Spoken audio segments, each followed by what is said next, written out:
Hello, hello, is this thing on?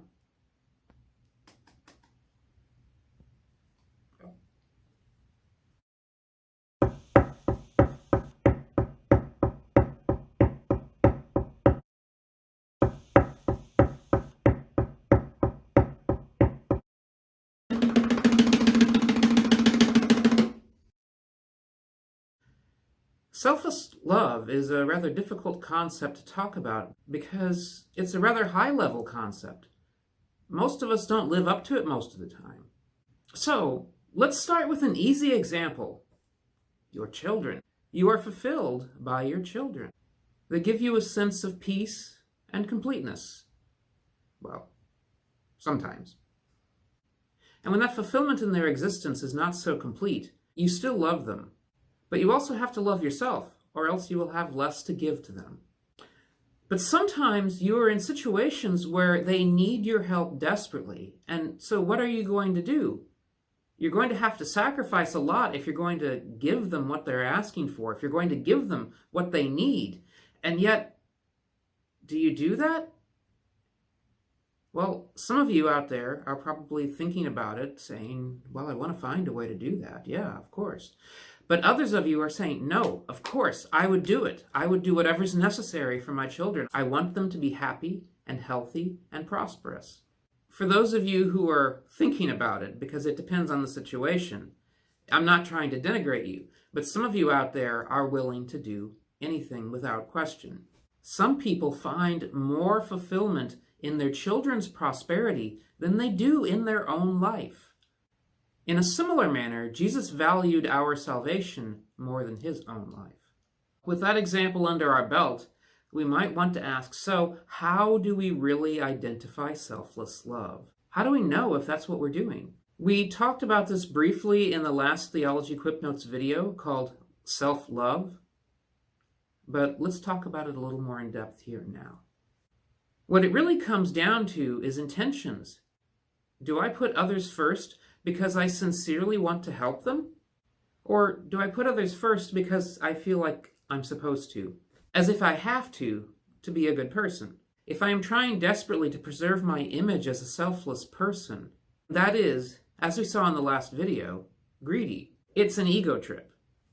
If, on the other hand, we truly feel better if we have given to another person, if we are being most true to ourselves if we provide to others, then that is what selfless love is all about. Are we doing this because it's what we truly want, or are we fooling ourselves, trying to convince ourselves that we're a good person? It's really just a matter of who we are versus who we want to be. And frankly, that changes from time to time. What I would really like to be able to say is that if you practice being a selfless giver, it will come more naturally. Practice makes perfect. That's what I want to say. That's not what I'm going to say. As we pointed out earlier, that's a fake way to go about it. And so, if not practice, how do we go about becoming better at being a selfless giver? Remember in the last Theology Quip Notes video, we talked about loving yourself first. I believe that is the key. Only when you are truly fulfilled can you provide selfless love. Maslow's hierarchy predicts this. If you want to see more about Maslow's hierarchy, take a look at the program that I did back in October. On October 4th, I did a program on coping with COVID, and it was heavily focused on Maslow's hierarchy. In brief, we have to have our lower level needs met before we can succeed at higher levels. Selfless giving is the highest level, and so that means we have to have all of our lower level needs met before we can succeed at selfless giving. Only when you truly love yourself may you selflessly give to others. Isn't that what we said in the last video on selfless love? How is this video different? Well, in the last video, we were looking at the beginning, how it starts. In this video, we're going to be considering where it ends.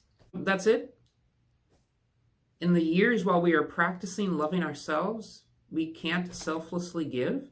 Only when love of ourself is complete, may we love selflessly? Is that it? Perhaps that's too harsh. Perhaps instead, it's a matter of degree. We come slowly into a greater capacity to love others and to love them selflessly. And so I would suggest that your capacity to love others selflessly will increase spontaneously Without effort, the more you are able to love and fulfill yourself. But why is this so key? Why must we be good at loving ourselves before we can love others selflessly? First of all, as we said, we do not have much capacity for this ourselves until we are fulfilled.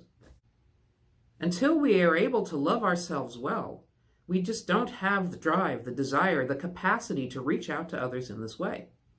On the other hand, when our needs are met, we are just gushing and overflowing with energy, and our love just leaks out to others naturally. When we are fulfilled, we almost can't not love others too. But let's consider what happens when we are fulfilled, but not quite at that extreme level. What happens then? The second point then is it is only in loving ourselves that we are able to set adequate boundaries so that we can give from what we have, but not too much. In other words, how much is too much to love another? How much is too much to give to another? Will I truly give in love, or will I just end up being resentful? As we learn ourselves, we learn how to set our boundaries so that our basic needs are still met, even when we're trying to love others. If we cannot support what we are doing, then we won't do it. And our judgment on that point becomes better refined as we become more familiar with loving ourselves. As we come to know ourselves better, as we come to better know what we need, then we better know what we're able to give and what we need to hold back in reserve. Prior to that, when we give, we're afraid of losing ourselves. We're afraid of losing our reserves. We're afraid of losing control of our necessities.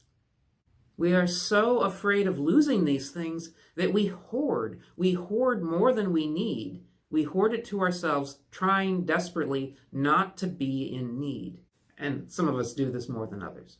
As we learn more to love ourselves, we learn better what we really do need and what we don't need so much of, what we can afford to give out to others.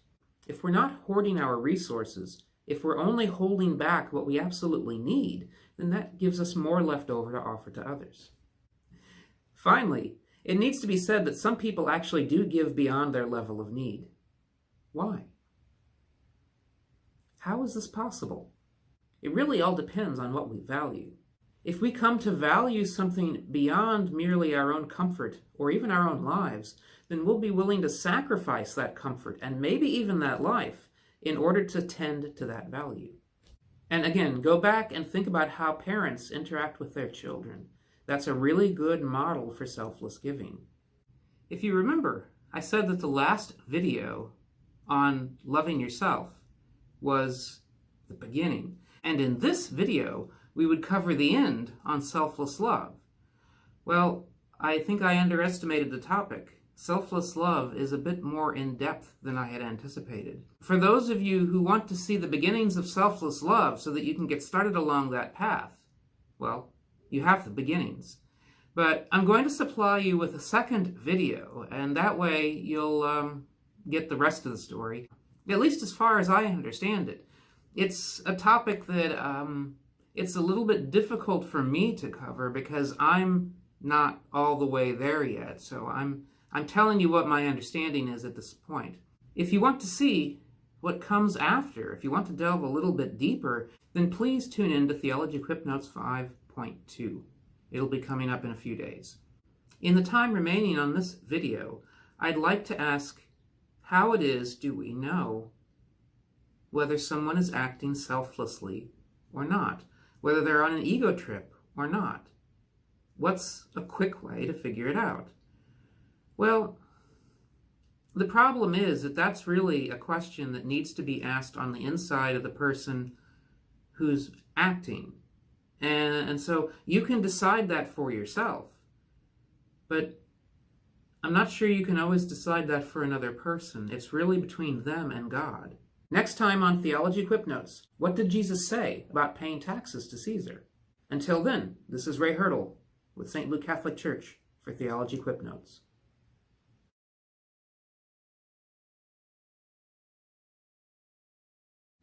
Finally, it needs to be said that some people do give beyond their level of need.